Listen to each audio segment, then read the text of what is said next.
Hello, my name is Matthias Cavodi. I'd like to welcome you guys to my channel. Today we're going to talk about the Battle Scars miniseries, where in this particular story, which I'm going to spoil the hell out of, so if you haven't read it and you're interested, it's okay. They do something interesting, because what happens actually is they sort of change Nick Fury's race. It's not the original Nick Fury. We get a new character.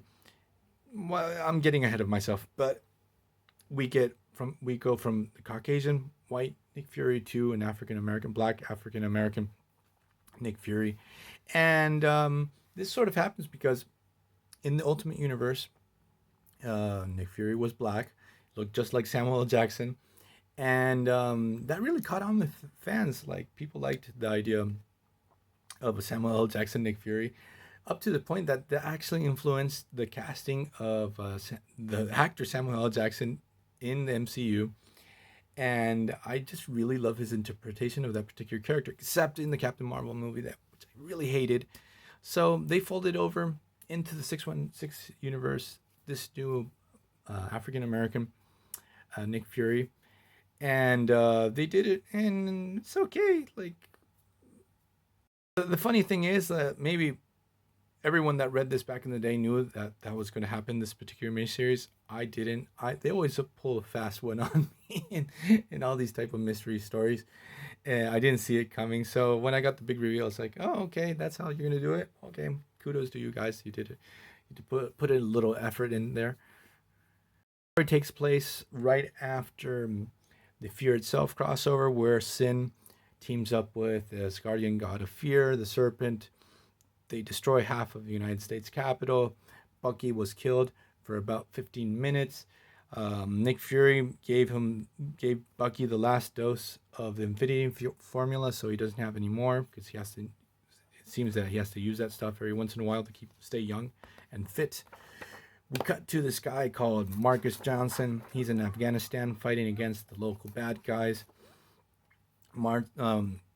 Marcus is a ranger, special forces dude, so he's pretty good at combat. He knows his stuff. He tends to work a lot with this other ranger called Cheese, which is this dude, to the United States because his mother has died. He goes to her funeral.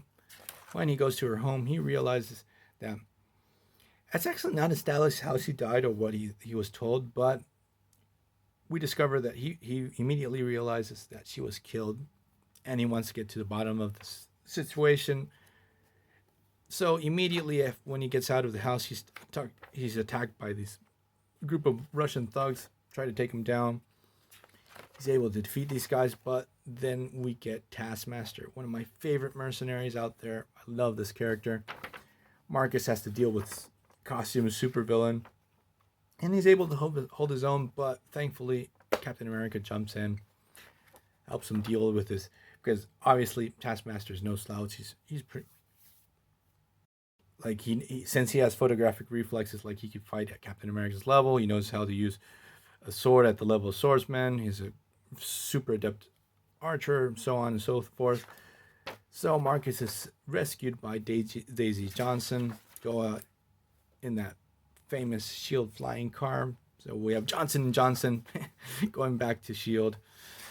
And this whole story, they're going to start dropping pretty obvious hints, but I didn't realize them at the moment, of who he is, that there's a great legacy behind this guy, and he can heal really fast. He's a little bit faster than everyone. He's stronger too.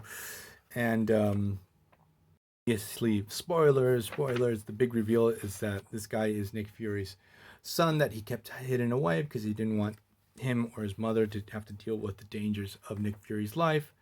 So Marcus wants to find out why his mother is killed. He doesn't get the answers from SHIELD, so he escapes. He puts all these SHIELD agents to shame. Like, this guy is insanely good at everything he does. Super smart.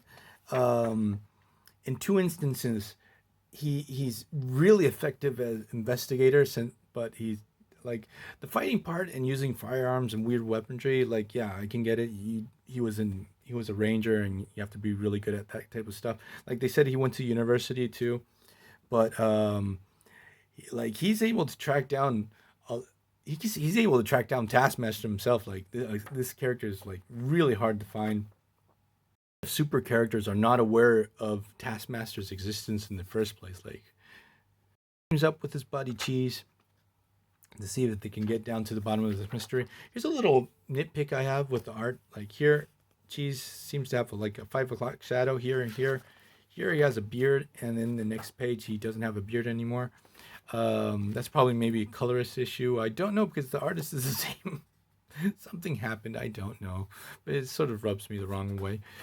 So Marcus, with his super investigative skills, are able to track down Taskmaster, but before he can get there, he's confronted by Deadpool.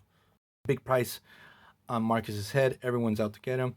And when I saw Deadpool, I'm a big Deadpool fan, but I'm sort of suffering from Deadpool fatigue. He pops up in way too many comic books and stories, and not for any important reasons. And so Deadpool is in this story. Marcus is able to hold his own again against Deadpool. We get Taskmaster jumps into like we're gonna start going off the rails. I thought we were gonna get like this big epic Deadpool Taskmaster battle because both of these guys hate each other, but that doesn't happen. Then Marcus pulls a fast one on Taskmaster. He starts interrogating him. Sorry. He starts dropping more and more hints of that he's the son of someone really important. We get the Serpent Society also appears in this story. They don't really play in an important role, but Marcus is just going crazy, shooting and battling all these superpowered dudes. And what's interesting here is that Scorpio pops up. Classic Nick Fury villain. Tells Marcus, it's like, disappear. Don't go down this rabbit hole. Just leave things as they are. You don't want to find out why your mother was killed or anything about your legacy. Just go, disappear, live your life, be happy. Times pass. Marcus is able to track down Scorpio, who's Nick Fury. And it just didn't work for me. Like, no one could track down. Nick Fury went missing for a real long time. Up until this point, I think it was like 6 or 7 years. No one could hunt him down. No one could track him. Iron Man, when he was the head of S.H.I.E.L.D., he wanted to find him. He couldn't find him. He was pretty much a ghost. And Marcus just was... He dupes him. Catches him off guard. The whole deal. So he gets his whole origins that his mother was a spy. And they had a baby. And he was hidden away to protect his mother and him from the dangers of his life. And that Orion, the head of Leviathan, is the one after him. He wants to get his hands on the Infinity Formula that runs through both of their veins. And so, because Nick Fury has the Infinity Formula, but Marcus too, he was born with it. So he's a mutant, but they don't want to say the word. It's not explained how he has it in his system. Both get captured by Leviathan. Orion actually says, hey, since you don't look too much like your dad, so they pull out his eye. That's pretty brutal. Orion gets a blood transfusion, so he's back to his old evil glory. Marcus goes into like Wolverine fighting against the Hellfire Club mode. He starts killing Leviathan soldiers left and right. And we get a final battle between Orion and both Nick Furies. Just jump in on the last page so they can justify their presence on the cover.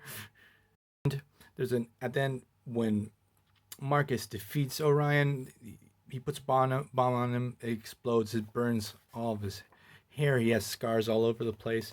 And at the end of the story, we get the big reveal that he's the new Nick Fury. Cheese is going to be Coulson, and it's okay. Like, I thought, wow, that's cool. And then I thought to myself, it's okay story.